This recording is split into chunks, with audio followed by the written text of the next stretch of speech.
नमस्कार। Book audio में बहुत बहुत स्वागत करता हूं। मैं आपका दोस्त ब्रजेश और दोस्तों आज लेकर हाजिर हूं कहानी love teachers the real value of life.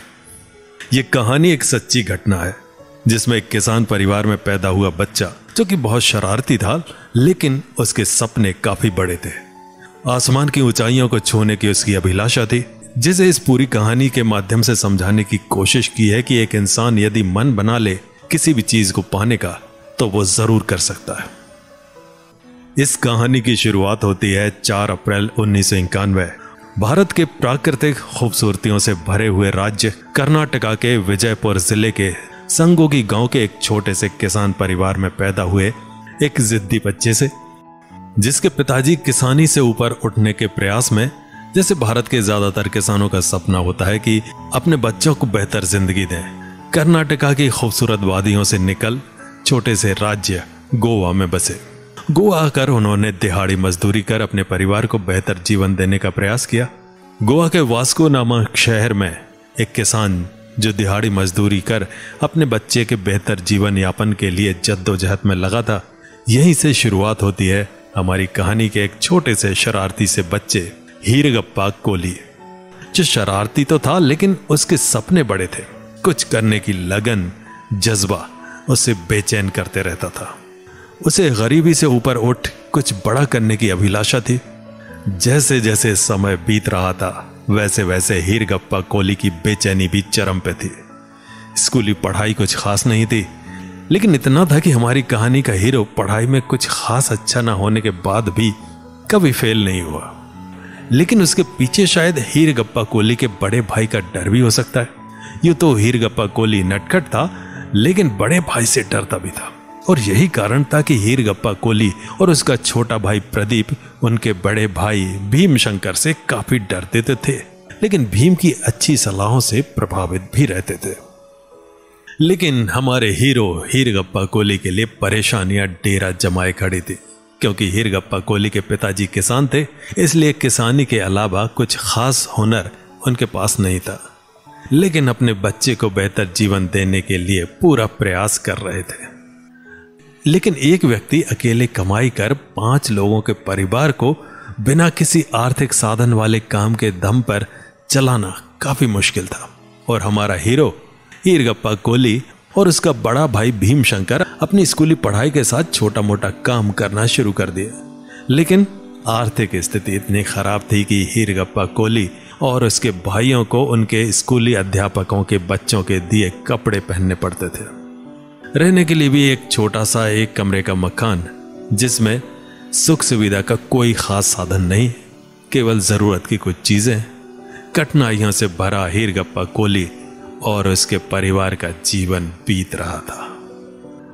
जैसे जैसे हीरगप्पा कोली की जिंदगी हिचकोले खाते हुए आगे बढ़ रही थी, हीरगप्पा कोली के लिए परेशानियां भी बढ़ रही थी। एक बार की बात है जब हीरगप्पा कोली की जिंदगी में पहला हिला देने वाला पल आया, जब उसे पता चला कि उसके मोहल्ले में रहने वाली एक 14 वर्ष की लड़की गर्भवती है, जो एक ही मोहल्ले में रहने की वजह से हीरगप्पा कोली और उसके दोस्तों संग भी खेलने को आते थे। ये बहुत अजीब घटना थी। संदेह के आधार पर हीरगप्पा कोली को भी पुलिस द्वारा बुलाया गया। उस समय हीरगप्पा कोली अपने घर में ही मौजूद था, लेकिन हीरगप्पा कोली जिस किराए के घर में रहता था, उसकी मकान मालकिन आंटी को हीरगप्पा कोली पे पूरा भरोसा था कि हीरगप्पा कोली ऐसा नहीं कर सकता। लेकिन हीरगप्पा कोली, जो समय के साथ काफी समझदार हो चुका था, अपने हालातों के चलते उसने अपने आंटी को समझाया कि आप चिंता न करें, मैंने कुछ गलत नहीं किया। और होता भी ऐसा ही है। पुलिस वालों को बातों का सही सही जवाब देकर हीरगप्पा कोली आसानी से घर वापस आ जाता है। जैसे जैसे हीरगप्पा कोली की पढ़ाई आगे बढ़ रही थी, तो नटखट हीरगप्पा कोली के मन में ख्याल आता कि उसे कोई अच्छी जॉब की तैयारी करनी चाहिए। इसीलिए वो एसएससी की परीक्षा की तैयारी में लग जाता है। लेकिन उसकी कक्षा अध्यापिका की सलाह सुनकर उसे थोड़ा झटका लगता है, क्योंकि जो अध्यापिका उसे शिक्षा दे रही थी, उनका कहना था कि हीरगप्पा कोली तुमसे ना हो पाएगा। लेकिन हीरगप्पा कोली जिद्दी स्वभाव का बच्चा था। उसने अभी मन ही मन सोच लिया था कि मैं एसएससी ना सही, लेकिन एक दिन कुछ बड़ा करके जरूर दिखाऊंगा। और इसी बीच हीरगप्पा कोहली की मुलाकात होती है एक ऐसे व्यक्ति से जिसके पास हीरगप्पा कोहली के पिताजी मजदूरी भी किया करते थे, और संयोग से हीरगप्पा कोहली के छोटे से किराए के घर का मालिक भी वही था। हीरगप्पा कोहली काफी मिलनसार प्रवृत्ति का बच्चा था, तो उनके साथ भी थोड़ी बहुत बातचीत कर लिया करता था, लेकिन ज्यादातर हीरगप्पा कोहली का जो बातें करने का विषय होता था वो अक्सर यही था कि जिंदगी में आगे कैसे बढ़ा जाए। तो उसके उन मकान मालिक ने हीरगप्पा कोहली को सलाह दी कि तुम होटल मैनेजमेंट की डिग्री तो दिल लगाकर काम करो, धीरे धीरे अपनी गरीबी से बाहर निकलो। छोटे से हीरगप्पा कोहली को अब उम्मीद की किरण नजर आने लगी कि अगर गरीबी से ऊपर उठना है, जिंदगी में कुछ करना है, तो एक अच्छा शेफ बनना पड़ेगा। बस तो क्या था, हीरगप्पा कोहली लग गया जानकारी जुटाने में, और धीरे धीरे वो समय भी आ गया जब हीरगप्पा कोहली को होटल मैनेजमेंट की डिग्री पूरी करने के लिए बड़े कॉलेज में दाखिला लेना था। लेकिन बड़ी मुश्किल से तो हीरगप्पा कोहली का घर खर्च चल रहा था। ऐसे में इतने पैसे जिससे हीरगप्पा कोहली का दाखिला हो पाए, जोड़ना हीरगप्पा कोहली के लिए लोहे के चने चबाने के समान था। लेकिन हीरगप्पा कोहली ने हार नहीं मानी, क्योंकि उसके दिमाग में उसके मकान मालिक की कही बात बैठी हुई थी। क्योंकि खुद देख चुका था उसके मकान मालिक और उनके भाई होटल मैनेजमेंट कर अच्छे पैसे कमाते थे विदेश जाकर, जो कि जाने अनजाने में हीरगप्पा कोहली के लिए उसके सपनों को पुकारने वाली ऊर्जा के समान कार्य कर रहा था। जैसे तैसे कर हीरगप्पा कोहली ने कर्जा लेकर अपने होटल मैनेजमेंट के कॉलेज में दाखिला ले लिया। लेकिन कॉलेज के साथ साथ हीरगप्पा कोहली को अपनी जिंदगी का भी एहसास था, जिस वजह से उसने पढ़ाई के साथ साथ काम करना नहीं छोड़ा, जिससे हीरगप्पा कोहली को पढ़ाई के खर्च में भी मदद मिलती और घर चलाने में भी वे अपना योगदान देता। कठिनाइयों का सामना करते हुए हीरगप्पा कोहली अपनी मंजिल की ओर बढ़े चला जा रहा था। लेकिन इस सब के बीच कुछ दिन यूं ही बीतने के बाद हीरगप्पा कोहली की जैसे ही होटल मैनेजमेंट की डिग्री पूरी हुई, हीरगप्पा कोहली की आंखों में चमक दिखने लगे।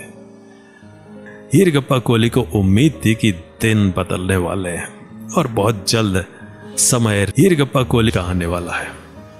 और होटल मैनेजमेंट की डिग्री पूरी होने के दौरान जब हीरगप्पा कोहली को पूछा गया उसकी क्या उम्मीद है, आपको कैसी जगह पे काम करना है, हीरगप्पा कोहली ने बड़ी सरलता से उत्तर दिया कि मुझे या मेरे परिवार में किसी को इस काम का कोई अनुभव नहीं है, आप जो भी मेरे लिए सोचेंगे अच्छा ही सोचेंगे। बोलकर हीरगप्पा कोहली ने अंतिम फैसला अपने गुरु के ऊपर छोड़ दिया। लेकिन जब तक हीरगप्पा कोहली को किसी अच्छी जगह नौकरी नहीं मिलती, तब तक भी वे खाली बैठे। ऐसी ना तो हीरगप्पा कोहली के घर की परिस्थिति थी और ना ही हीरगप्पा कोहली शांति से नौकरी का इंतजार करने वालों में आता था। उसने वास्को के एक रेस्टोरेंट में बेकरी का काम सीखना और करना शुरू किया। और वो कहते हैं ना, मेहनत करने वालों की कभी हार नहीं होती। हुआ भी कुछ ऐसा ही, और 2009 फरवरी 15 को हीरगप्पा कोहली की द पाक हयात गोवा में ज्वाइनिंग हो गई। सब सही चल रहा था, लग रहा था सब अच्छा हो गया और रितेश की मुश्किलें दूर हो गई।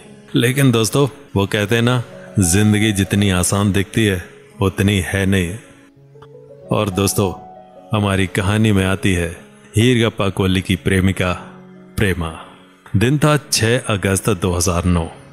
दरअसल दोस्तों, हुआ कुछ ऐसा कि होटल मैनेजमेंट के दौरान एक हीरगप्पा कोहली के मोहल्ले में रहने वाली लड़की, जो कि हीरगप्पा कोहली के साथ ही होटल मैनेजमेंट कर रही थी, उसका नाम था नेहा। उसकी एक सहेली थी प्रेमा, और रितेश, नेहा और उनके कुछ दोस्त वास्को में एक स्थानीय मेला लगता है, वहां गए हुए थे।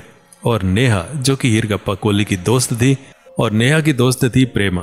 तो यहाँ होती है दोस्तों हमारे हीरगप्पा कोहली और प्रेमा की पहली मुलाकात।